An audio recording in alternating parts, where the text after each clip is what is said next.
পিপিটা আসলে অনেক লাভজনক একটা ফসল। যদি ভালোভাবে পরিচালনা করতে পারেন তাহলে আপনার বিঘা প্রতি আপনার 1.5 থেকে নিয়ে 2 লাখ টাকা পর্যন্ত বিক্রি করা যাবে। এই মুহূর্তে দেশ কিংবা দেশের বাইরে থেকে আমাদের কৃষিভিত্তিক নিয়মিত আয়োজন দেখছেন।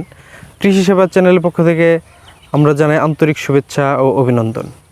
আজকে আমরা উপস্থিত হয়েছি টাঙ্গাইল জেলার মধুপুর থানার প্রান্তিক পর্যায়ের এক পেঁপে চাষির কাছে।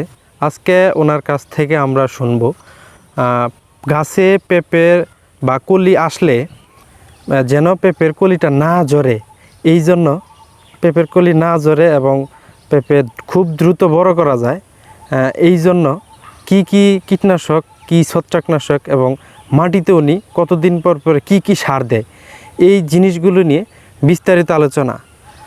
আমি পুরো ভিডিও জুড়ে রয়েছে আমি আজাদ, এবং আজকে আমরা এই বিষয়গুলো নিয়ে বিস্তারিত সরাসরি চলুন ওনার কাছ থেকে শুনে নিই।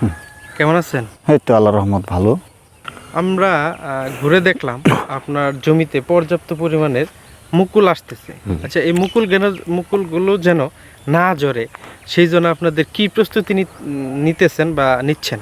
এখন মনে করেন আপনার ইউরিয়া সার দিয়ে আপনার ধরেন রোঠন, সালফার, দানাদার বিষ, তারপরে বোরন, এগুলা আপনার যত প্যাকেট দিয়ে আপনার সার দিয়ে প্যাকেট ডোজ করতে হবে। তারপরে আপনার যে এটা দেওয়ার পরে আপনি 1 সপ্তাহ পরে আপনার আবারও 3004 সার দিবেন। দেওয়ার পরে আপনার যে ছত্রাকনাশক দিয়ে একটা গাছটা বাড়ি দিয়ে দিবেন। দেওয়ার পরে আপনার কলিগুলো আল্লাহ রকম মানে ঝরে যাবে না, ঠিক আছে। আর এই ক্ষেত্রে উপরে কোনো কিছু টিকার জন্য যাতে না ঝরে, গুটিগুলা যেন না ঝরে, গুটি বা কলি এগুলা যাতে না ঝরে, সেই ক্ষেত্রে আপনি কি ব্যবহার করেন?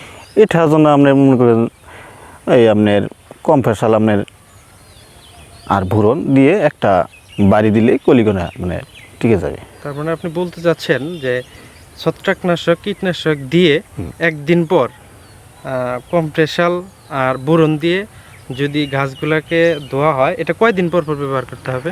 এই আপনার 1 সপ্তাহ। 1 সপ্তাহ পর পর এটা কয়টা স্প্রে দিতে হবে, মানে নির্দিষ্ট কোনো পরিমাণ আছে কিনা? এটা আপনি যখন আপনার কলিগুলো ভালোভাবে টিকে যাবে তখন আপনি দেখা গেছে 15 দিন পর পর দিলেও চলবে। কিন্তু কলি মানে টিকানোর জন্য আপনার 1 সপ্তাহ পরে পরে আবার তো আপনার 3টা দোয়া দিতে হবে। 1 সপ্তাহ পর পর 3টা দোয়া দিতে হবে। আমি জানলাম যে আপনি অনেক দিন যাবত পেঁপে চাষ করেন। কতদিন যাবত করেন? আমি মোটামুটি প্রায় পেঁপে চাষ করি আপনার 6 বছর ধরে পেঁপে চাষ করি। 6 বছর যাবত আপনি তাহলে অনেক অভিজ্ঞ একজন ব্যক্তি। আচ্ছা, এই পেঁপেগুলা দ্রুত বড় করার ক্ষেত্রে আপনি কি ব্যবহার করেন যেন খুব তাড়াতাড়ি বড় হয়, দ্রুত যেন বিক্রি করা যায়? সেই ক্ষেত্রে তখন আপনার আমি ওই আবার যা বললাম কলি টিকার জন্য, আপনি তখন আমি মাটিতে আপনি পিপিগোনা যখন মানে ভালো মানে মোটামুটি সাইজ হয়ে যাবে 250 গ্রাম এরকম হয়ে যাবে, তখন আমি আবার একটা প্যাকেট ডোজ করব। প্যাকেট ডোজ করার পরে আপনার যে আমি ওই আপনার কম্প্রেসাল দিয়ে আর বোরন দিয়ে একটা বাড়ি দিয়ে দেবো, তখন আপনার দ্রুত আপনার পিপিটা বড় হয়ে যাবে, খুব দ্রুত বড় হয়ে যাবে। কত বিঘা জমিতে পেঁপে চাষ করেছেন? আপনার 3 বিঘা জায়গাতে। কতগুলা চারা এখানে? 1000 না? তাহলে প্রতি বিঘাতে 350 মতো পেঁপে গাছ রোপণ করছেন। এইখানে গাছের বয়স কতদিন? বয়স আপনার আজ থেকে 38 দিন বয়স। আচ্ছা, আপনার জমি পেঁপে চাষ করার জন্য কি দিয়ে মাটিটাকে প্রস্তুত করছেন? আমি বিঘাতে 200 বস্তা করে গোবর দিছি, আর আপনার যে বিঘা প্রতি 1 বস্তা করে বাংলা টিএসপি, আর আপনার 1 বস্তা করে পটাশ, আর আপনার দানাদার বিষ, এগুলা দিয়ে আপনার দানাদার বিষ কয় কেজি দিয়েছেন? আপনার পাখিতে 1 কেজি করে দিয়েছি আপনার ভালো মানের বিষ, আর আপনার যে খেতা মানে ছত্রাকনাশক দিয়েছি আপনার বিঘা প্রতি আপনার 500 গ্রাম। আর আপনার যে ক্ষেতটা প্রস্তুত এইভাবে মানে সার এগুলো দিয়ে আপনার 1 সপ্তাহ আপনার রাখার পরে আমি চারাগুলো রোপণ করছি। তার মানে পেঁপের চারা রোপণ করার 1 সপ্তাহ পূর্বে আপনি এই সারগুলো এবং ছত্রাকনাশকগুলো মাটিতে প্রয়োগ করার পরে 1 সপ্তাহ পরে আপনি চারাগুলো রোপণ করছেন। হ্যাঁ। চারা রোপণের পর হুম। কতদিন পর পর মাটিতে সার দিতে হয় কিংবা পানি দিতে হয়? আপনি চারা মানে রোপণের পরে আপনার যখন লাগাবেন তখন মানে আপনার যে তখন গাড়ার পরে আপনি পানি দিবেন, তারপরে আপনি 2 দিন কিংবা 1 দিন পর পর পানি দিয়ে যাবেন। আর হলো আপনার সার আপনার হলো কীটনাশক আপনার এই 1 সপ্তাহ পর পর আপনি সার দিয়ে যাবেন। আচ্ছা, আপনার এই পিপি গাছগুলো দেখলাম অনেক বড় হয়েছে। এই পর্যন্ত এই যতদিন যাবত গাড়ছেন এই গাড়ার অবস্থাতে কি কি পোকা বা কি কি সমস্যার সম্মুখীন হয়েছেন? এই আপনি ধরেন যে সাদামাছি, তারপরে আপনার ওই জাপ পোকা। মাকড়সা, তারপরে জাপ পোকা, এগুলাই আর কি আক্রমণ করে। এর জন্য আপনার দেখা যাচ্ছে আপনি বীজ দিবেন কিংবা সানমেকটিন দিবেন কিংবা কি কি ধরনের আপনার বিষ? এই সানমেকটিন কিংবা একতারা আপনার কি এগুলাই আর কি। ছত্রাকনাশক হিসেবে কোনো ছত্রাক কিছু দেওয়া লাগে উপরে? ছত্রাকের মধ্যে আপনি যে কোনো ছত্রাক আপনি দিতে পারেন, ধরেন রেডিমিল দিতে পারেন কিংবা জ্যাজ দিতে পারেন কিংবা এগুলাই আর কি, মেনসার। কিংবা মেনসার এগুলাই আর কি আপনি দিতে পারেন।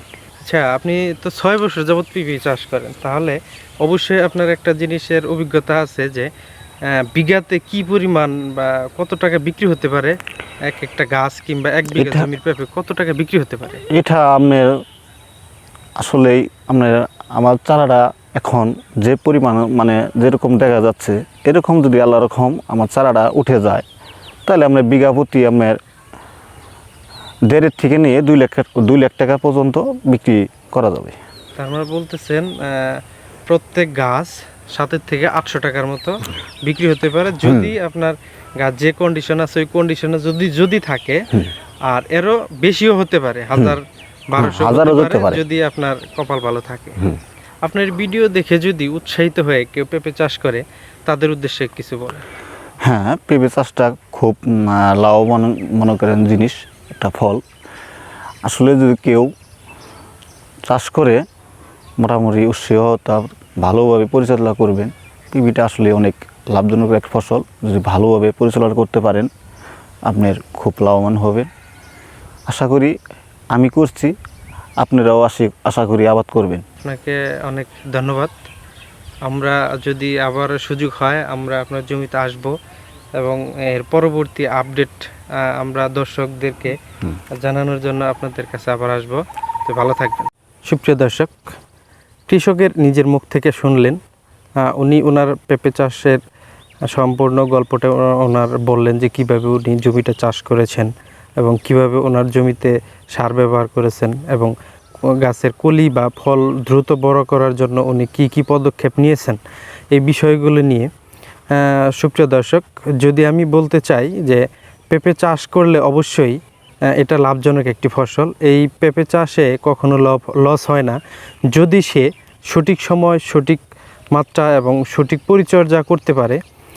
অবশ্যই একজন অভিজ্ঞ লোকের পরামর্শ নিয়ে উনি যদি পেঁপে চাষ করেন তাহলে আমি মনে করি যে পেঁপে চাষ করে কখনো লস হবে না। এবং প্রত্যেকটি বছরই দেখা যাচ্ছে পেঁপের পর্যাপ্ত একটি বাজার মূল্য থাকে। এই জন্য পেঁপে চাষে লাভবান হতে হলে অভিজ্ঞ একজন কৃষক বা অভিজ্ঞ একজন কীটনাশক ব্যবসায়ী বা যারাই এই বিষয়ে মোটামুটি তাদের ধারণা আছে তাদের কাছ থেকে সঠিক জ্ঞান নিয়ে পেঁপে চাষ করলে, সঠিকভাবে পরিচর্যা করলে অবশ্যই লস হবে না। তবে আশা করি আপনারা সকলেই ভালো থাকবেন। এই ভিডিওটি যদি আমার এই ভিডিওটি যদি আপনাদের ভালো লেগে থাকে তাহলে অবশ্যই চ্যানেলটিকে লাইক, শেয়ার এবং সাবস্ক্রাইব করতে ভুলবেন না। আর এই চ্যানেলে আমার অনেকগুলো ভিডিও দেওয়া রয়েছে এই বিষয়গুলো নিয়ে, চাইলে আপনারা দেখতে পারেন।